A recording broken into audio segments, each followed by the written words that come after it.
मैं डॉक्टर दिनेश चंद्र गोस्वामी आज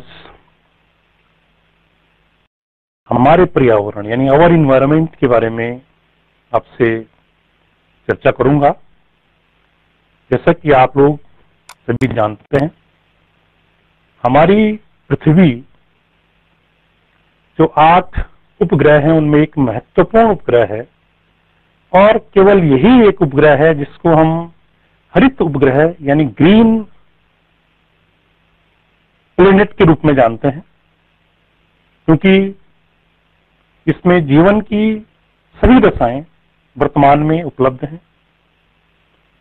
जल, ऑक्सीजन, ये हम जिसे कहें पर्यावरण, और जमीन, पेड़ पौधे, मिट्टियां, जीव जंतु, इन सब के लिए इनके परिप्रेक्ष्य में समस्त दशाएं यहाँ पे उपलब्ध हैं और इसीलिए इस पृथ्वी पे मानव जीवन, वनस्पतियां, सभी जीव जंतु बड़ी आसानी से अपना जीवन निर्वाह कर रहे हैं और मानव प्राचीन काल से विकास के पथ पर अग्रसर है। यदि हम अपने पृथ्वी के स्वरूप को देखें तो इसका 72% हिस्सा जल से आवृत है, जो विभिन्न महासागरों, सागरों, नदियों और झीलों के रूप में है, जबकि लगभग 28% हिस्सा लिथोस्फीयर के रूप में या स्थल मंडल के रूप में है, जिसमें हमारे सातों महाद्वीप और उन महाद्वीपों पर स्थित सभी भौगोलिक दृश्य भूमियां विराजमान है।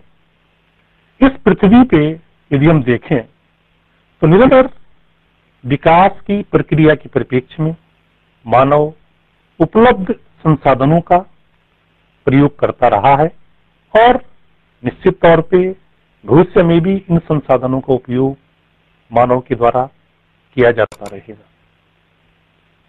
जैसा कि हमारी पृथ्वी को हम देखें तो इसमें पृथ्वी के सबसे ऊपर वाला हिस्सा, जिसको हम एटमॉस्फेयर के रूप में जानते हैं, जो विभिन्न गैसों का संगठन है, इसमें नाइट्रोजन 78%, ऑक्सीजन 21% और इसके अलावा अन्य निष्क्रिय गैसें यहाँ पे विद्यमान है। और ये पर्यावरण का जो संगठन है, इस संगठन में जब कभी किसी प्रकार से इन गैसों की उपलब्धता की मात्रा में घटाव हो जाता है या इनका जो संतुलन है उसमें कहीं असंतुलित आ जाता है, तो पर्यावरण प्रदूषण की संभावनाएं निरंतर बढ़ जाती हैं। हमारा भूभाग, स्थलीय भूभाग, जिसको हम लिथोस्फीयर के रूप में जानते हैं, जिसमें सभी जीव जंतु और मानव, पेड़ पौधे रहते हैं या उपलब्ध हैं, और जलीय भूभाग, जिसको हम जलमंडल या हाइड्रोस्फीयर के रूप में जानते हैं। जैसे मैंने बताया कि लगभग 72% भूभाग जल से आवृत है। इसमें सभी जलीय जीव विचरण करते हैं, अपनी पीढ़ी को पीढ़ी दर पीढ़ी आगे बढ़ाते हैं और उस जल में उपलब्ध जो संसाधन है, उन संसाधनों का उपयोग अपने भरण पोषण या जीवन के लिए करते हैं। तो ये कुल मिलाकर के यदि हम जल मंडल और स्थल मंडल को देखें, इसको हम बायोस्फीयर के रूप में जानते हैं। यहाँ पे पेड़ पौधे, जीव जंतु, चाहे जलीय हों चाहे स्थलीय हों, वे यहाँ पे रहते हैं और इनका आपस में एक संतुलन बना हुआ है। इस संतुलन के परिप्रेक्ष्य में जो कुछ भी इनके चारों तरफ आवृत है या इनके चारों तरफ जो भी स्थितियां हैं, उसको हम पर्यावरण के रूप में देखते हैं। हम यदि देखें तो हमारा जो पर्यावरण है, वो पर्यावरण हमारी सोसाइटी, उस सोसाइटी के द्वारा, उस समाज के द्वारा अपने निरंतर विकास के क्रम में की जाने वाली गतिविधियां, जिसको हम आर्थिक गतिविधियां या आर्थिक स्थिति कहते हैं, उसका संयोजन, और वो जो आर्थिक स्थितियां या जो आर्थिक क्रियाएं विकास के लिए मानव के द्वारा या समाज के द्वारा की जाती हैं, वो उस विशेष परिस्थिति में वहां उपलब्ध जो पारिस्थितिकी है उसके परिप्रेक्ष्य में की जाती है। क्योंकि संसाधनों का उपयोग, हम अपने पास उपलब्ध संसाधनों का उपयोग जब करते हैं तो निश्चित तौर पे वो संसाधन, यदि हम उनका उपयोग केवल आवश्यकता की पूर्ति के लिए करते हैं या एक अनुकूल आवश्यकता की पूर्ति के लिए करते हैं, तो वातावरण में, पर्यावरण में एक समायोजन बना रहता है।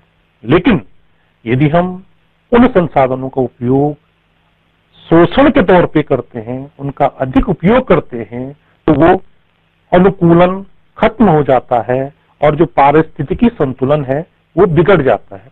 तो इन्वायरमेंट या पर्यावरण, समाज के द्वारा अपने विकास के लिए की जाने वाली गतिविधियां, आर्थिक गतिविधियां, और उन आर्थिक गतिविधियों को संचालित करने के लिए जो पारिस्थितिकी में बदलाव या पारिस्थितिकी में उपलब्ध जो संसाधन है उनका उपयोग ही पर्यावरण है। और इस सब के परिप्रेक्ष्य में, यानी हम ये कह सकते हैं कि मानव या जीव जंतुओं के चारों तरफ उपलब्ध जो चीजें हैं, चाहे वो जैवीय रूप में हो चाहे अजैविक रूप में हो, उनका उपयोग हम एक संतुलन अवस्था में करते हैं, एक संतुलित अवस्था में करते हैं, तो हम उसको एक अच्छे पर्यावरण के रूप में जानते हैं। और वो चारों तरफ का जो हमारा वातावरण होता है उसको हम, या पर्यावरण होता है, उसको हम इन्वायरमेंट के रूप में समझते हैं। हम देखें, क्योंकि हमारी पृथ्वी पे आज इतना ज्यादा प्रदूषण हो रहा है, क्योंकि पर्यावरण बोध की कमी की वजह से जो भी प्रदूषित जो सामग्री है, उस सामग्री का ढेर जलीय क्षेत्र के आसपास या स्थलीय के क्षेत्र के आसपास हो जाता है, और वो चारों तरफ का जो पर्यावरण है, जो वातावरण है, उसको प्रदूषित करता है। और इस प्रदूषण का प्रभाव केवल उस स्थान विशेष तक ही सीमित नहीं रहता, बल्कि इसका प्रभाव पूरे विश्व के परिप्रेक्ष्य में देखने को मिलता है। यदि हम विभिन्न देशों में कार्बन उत्सर्जन की मात्रा को देखें तो 2008 के आंकड़ों के हिसाब से कार्बन का उत्सर्जन करोड़ टन में ये दिया गया है।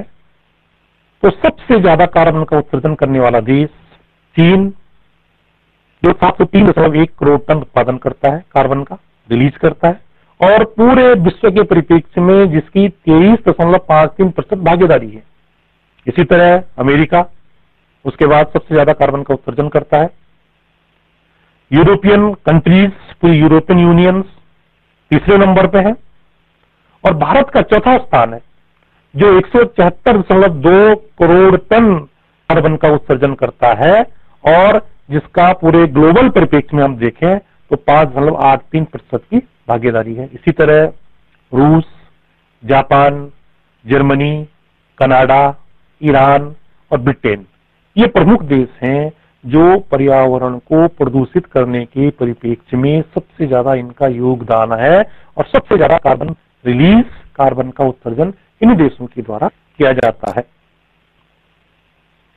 पूरी पृथ्वी को यदि हम देखें, पूरे ग्लोब को यदि हम देखें, निश्चित तौर पे प्रकृति ने हमको जल भी दिया है और स्थल भी दिया है, और मानव की आवश्यकताओं की पूर्ति के लिए निश्चित तौर पे जलीय भूभाग का या जलीय भूभाग के द्वारा पूरी स्थलीय भूभाग का आवृत होना बहुत लाभदायक है। पर्यावरण के परिप्रेक्ष्य में, व्यापार के परिप्रेक्ष्य में, आर्थिक विकास के परिप्रेक्ष्य में, यातायात के परिप्रेक्ष्य में, और उस पर्यावरण को, उस जलीय पर्यावरण को या स्थलीय पर्यावरण को प्रदूषित करने में, क्योंकि मानव के विकास की जो आकांक्षाएं हैं वो सबसे ज्यादा जिम्मेदार है। क्योंकि हमारी पृथ्वी में यदि हम देखें, हम एक चक्र के रूप में यदि हम देखें, इस साइक्लिक प्रोसेस को देखें, तो हमारी पृथ्वी में अपर्दन की घटनाएं घटित होती रहती हैं, जिसको हम अपर्दन चक्र के रूप में जानते हैं। और इस अपर्दन चक्र को यदि हम देखें तो इसमें दोनों तरह की घटनाएं घटित हो रही हैं। एक तो अपलिफ्टमेंट हो रहा है, यानी नए भूभाग बनकर के आ रहे हैं, और दूसरा जो उपलब्ध भूभाग है, ये जो उपलब्ध जमीन है, उसका पेनिक्लेनेशन हो रहा है, यानी वो समतलीकरण उसका हो रहा है। और जो अपलिफ्टमेंट की जो घटनाएं हैं या नए स्थल रूपों के निर्माण की जो घटनाएं हैं, वे भूमि के अंदर कार्य करने वाली शक्तियों के द्वारा, जिनको हम इंडोजेनेटिक फोर्सेस कहते हैं, उनके द्वारा की जा रही है। जैसे भूकंप, ज्वालामुखी, ज्वालामुखी से ज्वालामुखी पर्वत बन जाता है, ज्वालामुखी द्वीप बन जाते हैं, लावा मैदान बन जाता है, या क्रेटर बन जाता है, या क्रेटर लिप बन जाती है। इसी तरह भ्रंशन और बलन जो भूमि के अंदर की क्रियाएं हैं, इनकी वजह से भी नए स्थल रूप बनते हैं। भूमि पर रिफ्ट घाटी का निर्माण होता है, ब्रह्मसोत पर्वत का निर्माण होता है, ब्लॉक पर्वत का निर्माण होता है। ये सब भूमि के अंदर संपन्न होने वाली भूकंप, ज्वालामुखी, बलन और भ्रंशन की क्रियाओं की वजह से पृथ्वी के ऊपर नए स्थल रूपों का निर्माण होता है। और जब नए स्थल रूप बन जाते हैं तो पृथ्वी के ऊपर जो विभिन्न प्रक्रियाएं हैं, जिनको हम एक्सोजेनेटिक फोर्सेस कहते हैं, बाह्य प्रक्रियाएं, हिमानी, जल, वायु और समुद्री जल या भूमिगत जल, ये सब उन स्थल रूपों को, जो ऊंचे स्थल रूप है, नदी का जल, वर्षा का जल, जो ऊंचे उठे हुए स्थल रूप हैं, उन स्थल रूपों को अपर्दित करके समतल करने का कार्य करते हैं। हिमानी के द्वारा अपर्दन करके समतलीकरण का कार्य किया जाता है। नदी के द्वारा मिट्टी को बहा करके अपनी अंतिम अवस्था में डेल्टा के रूप में उसको बिछा दिया जाता है। ठीक वैसे ही वायु के द्वारा जो गहरे भूभाग होते हैं रेगिस्तानी क्षेत्र में, उनमें जो रेगिस्तानी मिट्टी है या सैंड ड्यून्स या सैंड्स है, उस सैंड्स को बहा करके गहरे भूभागों में जमा कर दिया जाता है। तो कुल मिलाकर के हम देखें तो जो एक्सोजेनेटिक फोर्सेज हैं, उनके द्वारा भूमि पर अपर्दन करके ऊंचे उठे भूभागों को अपर्दित करके समतलीकरण का कार्य किया जाता है। और यह प्रक्रिया निरंतर प्राचीन समय से चल रही है और आगे भी चलती रहेगी, क्योंकि एक चक्र के रूप में यह प्रक्रिया चल रही है। अब हम बात करें इन्वायरमेंट क्या है। इन्वायरमेंट जो शब्द है, एक फ्रेंच वर्ड है, इन्वायरोनर, इससे बना हुआ। इसका मतलब है इन्वायरोनर का मतलब है परिवृत्त या आवृत। तो हमारी चारों तरफ the surroundings, the natural environment includes the nature of the living space, that is sea or land, soil or water, the chemical constituents and the physical properties of the living space, the climate and the assortment of other organisms present। यानी भूमि, जल, जमीन या समुद्र के परिप्रेक्ष्य में उनके चारों तरफ जो भी जैविक घटनाएं हो रही हैं और उन जैविक घटनाओं में जो भी रासायनिक प्रक्रियाओं का योगदान है या उस रासायनिक प्रक्रियाएं घटित हो रही हैं, उसको हम एक इन्वायरमेंट के रूप में जानते हैं या पर्यावरण के रूप में उसको समझते हैं।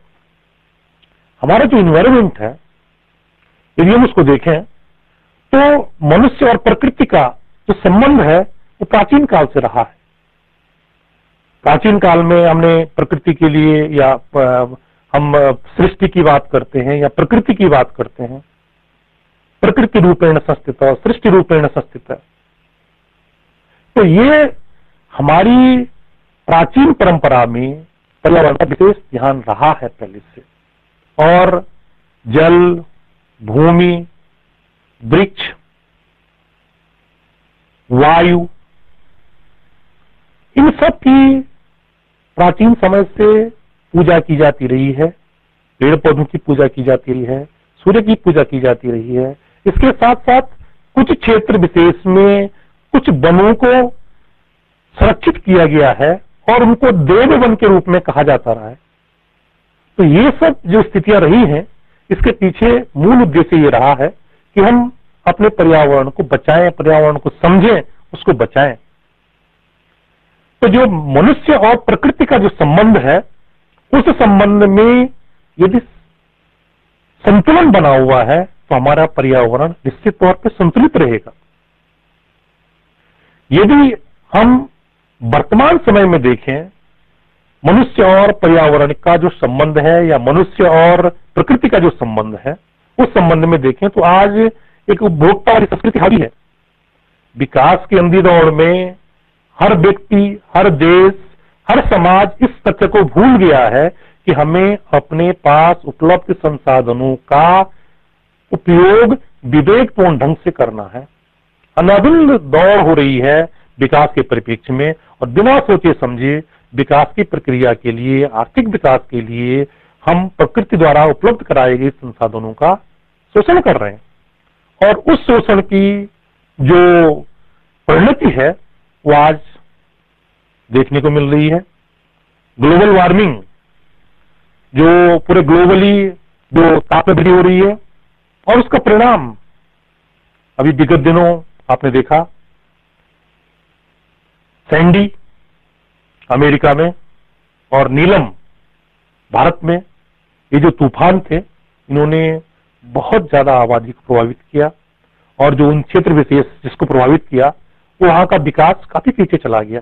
तो ये मानव के द्वारा अविवेकपूर्ण ढंग से संसाधनों का उपयोग और प्रकृति में ताप की मात्रा को बढ़ाना, इसके परिणाम के रूप में देखा जा रहा है।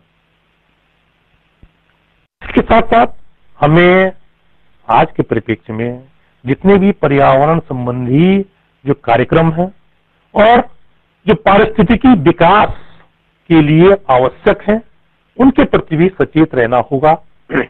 और इस परिप्रेक्ष्य में अंतर्राष्ट्रीय स्तर पे 1972 में स्टॉकहोम में पर्यावरण संबंधी मुद्दों पे शुरुआत की गई, और विभिन्न देशों के पर्यावरणविद, विभिन्न देशों के जो शासनाध्यक्ष थे या जो शासन को से संबंधित व्यक्ति थे, उन लोगों ने बैठ करके पर्यावरण को सुधारने के परिप्रेक्ष्य में अपने सुझाव रखे, और उसी के आधार पे जो हमारा संयुक्त राष्ट्र संघ है, उन्होंने एक प्रोग्राम शुरू किया, UNEP, United Nations environmental programme, और इसका मुख्यालय नैरोबी में स्थापित किया गया। इसके बाद फिर 1992 में यही गतिविधियां आगे बढ़ती गई, और जो पहला कार्यक्रम हुआ था स्टॉकहोम में 5 जून को शुरुआत हुई थी, और तब से 5 जून को हम पर्यावरण के दिवस के रूप में मनाते आ रहे हैं।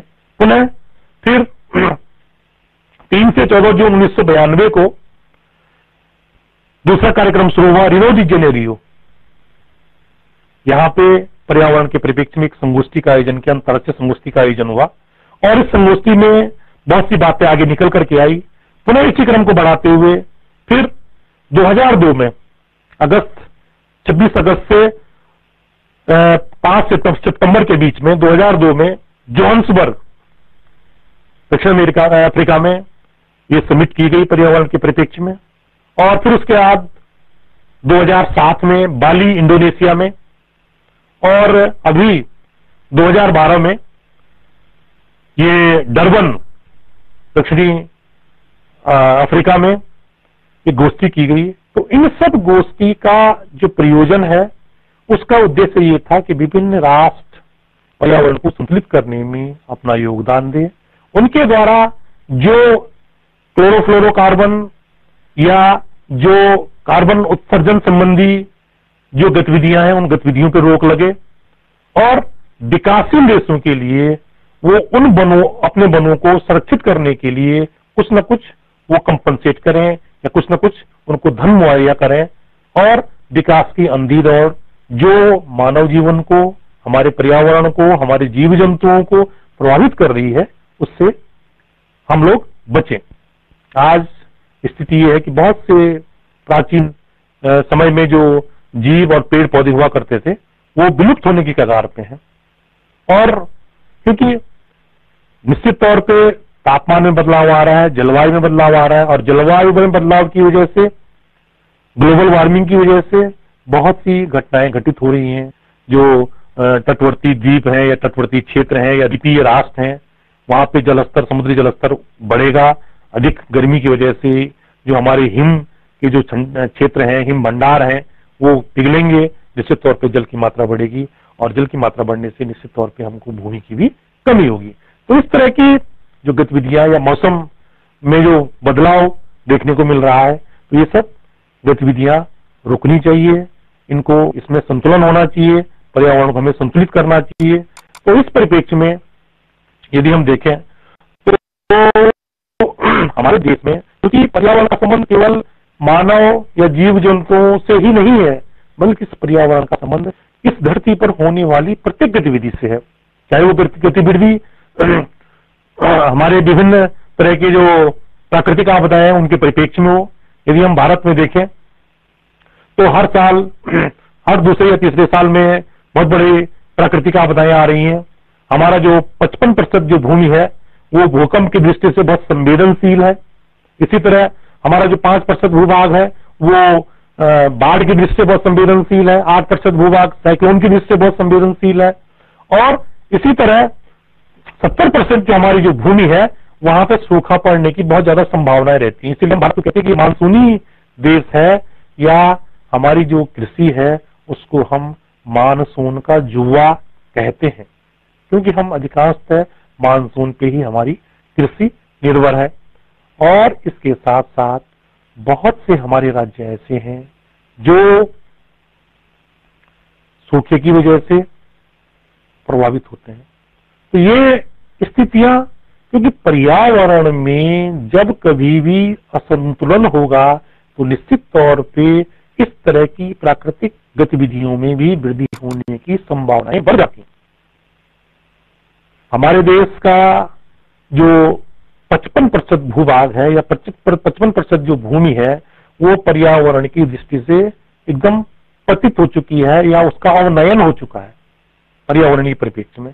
इसी तरह जो हमारी मिट्टी है, 228 जिले ऐसे पाए गए हैं पूरे देश में जहां मिट्टी में पर्याप्त मात्रा में जीवाश्म या पर्याप्त मात्रा में जैवीय तत्वों की उपलब्धता नहीं है, जिससे कि वहां पे फसलों का उत्पादन बहुत अच्छा नहीं हो पाता है। और लगभग पूरे देश में उपलब्ध जो पानी है उस पानी का 70% हिस्सा प्रदूषित हो चुका है। तो ये स्थितियां निश्चित तौर पे बहुत अच्छी नहीं है पर्यावरण के परिप्रेक्ष्य में। और जैसा कि ये जो हम मैप दिखा रहे हैं इसमें पूरा दिख रहा है, ये जो रेड कलर में जो आपको दिखाई दे रहा है ये पूरे डेंजरस जोन है, ये हजार्ड की वजह से या प्राकृतिक आपदाओं की दृष्टि से बहुत संवेदनशील क्षेत्र है। और इन संवेदनशील क्षेत्रों का जो पर्यावरण है वो पर्यावरण भी निश्चित तौर पे बहुत सेंसिटिव है, बहुत संवेदनशील है। और इसकी संवेदनशीलता को समझते हुए हमें पर्यावरण का ध्यान रखना पड़ेगा। यहाँ पे विकास की जो गतिविधियां हैं उन विकास की गतिविधियों को वहां के परिवेश के परिप्रेक्ष्य में ही हमें आगे बढ़ाना होगा। निश्चित तौर पर अगर हम इसको ऐसा नहीं करेंगे तो ये आने वाले समय में इन क्षेत्रों में निवास करने वाले मनुष्यों के लिए एक दुखदायी स्थिति पैदा हो जाएगी। ये पारिस्थितिकी व्यवस्था, जैसे कि हमने पहले भी इसका जिक्र किया कि हमारी जो सामाजिक और सांस्कृतिक व्यवस्था है उसका पूरा संबंध हमारी आर्थिक व्यवस्था से है, हमारी पारिस्थितिकी व्यवस्था से है, और हमारे पास उपलब्ध जितने भी संसाधन है वे एक दूसरे से जुड़े हुए हैं।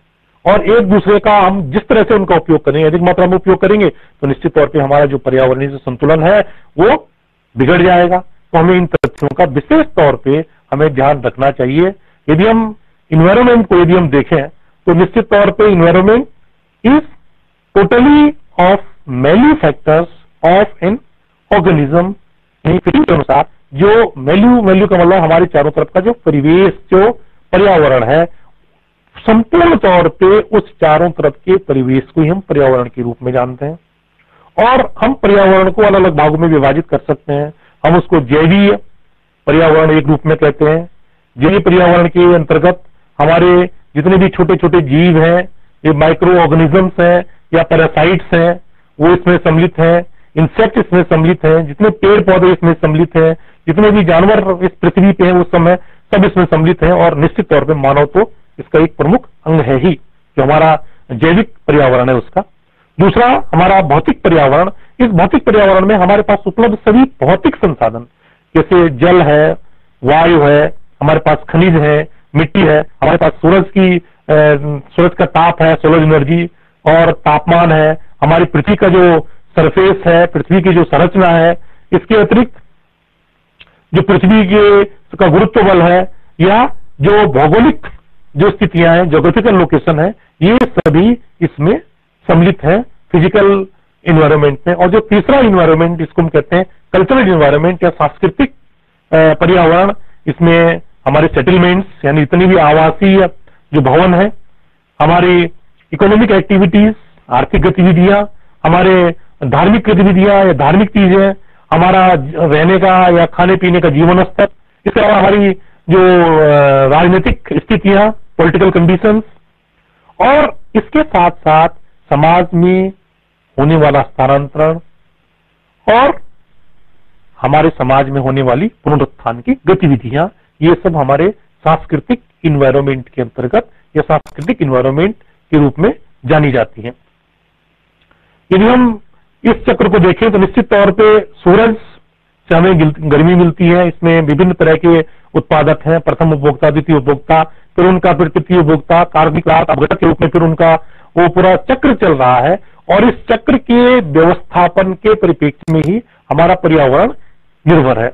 हम यदि प्राचीन परिप्रेक्ष्य में देखें या अपनी वैदिक सभ्यता के परिप्रेक्ष्य में देखें, तो हमारे जो पर्यावरण है उस पर्यावरण को यदि हम भारतीय दर्शन के परिप्रेक्ष्य में देखते हैं तो 4 अवयव, अंडज, पिंडज, स्वेदज और उद्भिज, ये जो इस धरा पे, इस धरती पे है।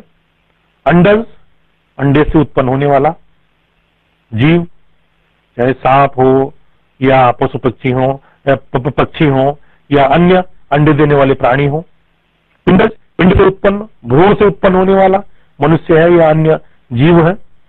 उसके अलावा स्वेदज, पसीने से उत्पन्न होने वाला चिलर, जूं, और उद्भिज यानी जमीन से उत्पन्न होने वाला।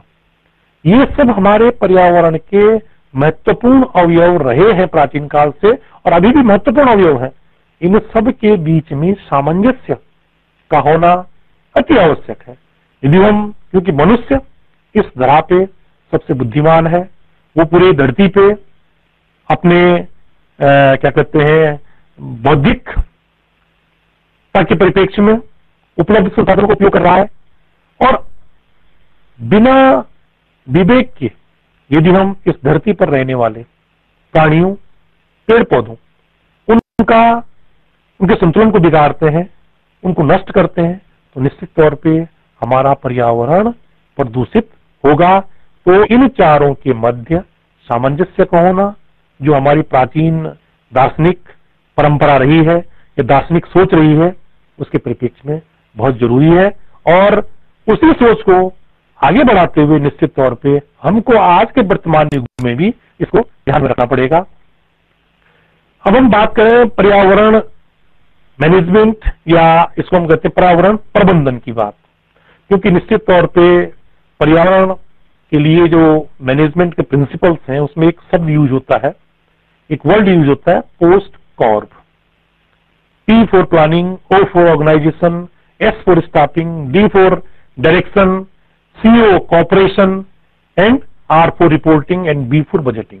इन सब चीजों के लिए निश्चित तौर पे योजना की जरूरत होती है, एक संगठन की जरूरत होती है, उस संगठन में कार्य करने वाले मनुष्यों की जरूरत होती है, उन मनुष्यों को एक दिशा निर्देश देने की आवश्यकता होती है, उनके बीच में सामंजस्य की आवश्यकता होती है और उन सब को मिला करके एक रिपोर्ट की आवश्यकता होती है। और इन सब कार्यों को करने के लिए निश्चित तौर पे धन की आवश्यकता होती है, बजट की आवश्यकता होती है। इस परिप्रेक्ष्य में क्योंकि हम विकास की गतिविधियों के लिए तो निश्चित तौर पे धन का उपयोग करते हैं, धन को लेते हैं, या धन की व्यवस्था करते हैं, लेकिन साथ साथ पर्यावरण, उस विकास के साथ साथ पर्यावरण संतुलित व्यवस्था के लिए, संतुलित पर्यावरण के लिए, प्रदूषण से रहित पर्यावरण को बनाए रखने के लिए भी सोचना बहुत जरूरी है। सोचा जा रहा है, लेकिन जिस गति से हम विकास के परिप्रेक्ष्य में सोचते हैं,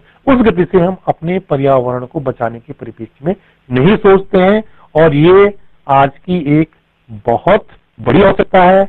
हमको इस परिप्रेक्ष्य में सोचना पड़ेगा, और इस परिप्रेक्ष्य में यदि हम देखें तो बहुत सी चीजें ऐसी हैं प्रबंधन के परिप्रेक्ष्य में।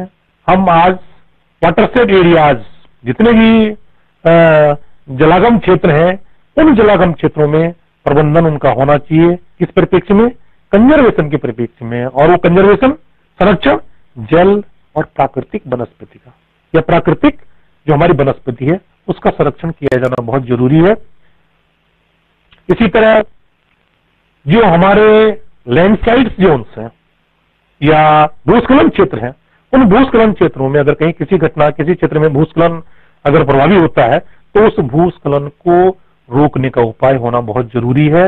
नहीं तो उसके आसपास की जितनी भी वनस्पतियां हैं, जितनी भी मिट्टियां हैं, वो सब अपरदित होकर के या वो नष्ट होने की संभावनाएं बढ़ जाती हैं। और जो हमारी कृषि भूमि है, जैसे कि मैंने पहले चर्चा की कि 228 जनपद हमारे देश के ऐसे हैं जहां पे हम कृषि की बहुत अच्छी उपज नहीं उगा सकते हैं, क्योंकि वहां पे अच्छी उपज उगाने के लिए उन भूमि में उर्वरक तत्वों की पूर्ण मात्रा नहीं है। तो हमें अपनी कृषि में सुधार के लिए, या हमारी जो एनिमल हस्बेंड्री है या पशुपालन है, उसमें सुधार करना पड़ेगा, उसमें प्रबंधन करना पड़ेगा। और इसके साथ साथ जो सबसे महत्वपूर्ण तत्व है, हमारे पास जो प्रदूषण करने वाले जो कंपाउंड्स हैं, चाहे वो किसी फैक्ट्री से निकल रहे हों या किसी हमारे यातायात के जो विभिन्न साधनों उपयोग कर रहे हैं उनसे निकल रहे हो, इन पे भी नियंत्रण होना बहुत जरूरी है। और इसके साथ साथ हमारा स्पेशल फोकस होना चाहिए जल को संरक्षित करने के परिप्रेक्ष्य में, पानी को शुद्ध करने के परिप्रेक्ष्य में।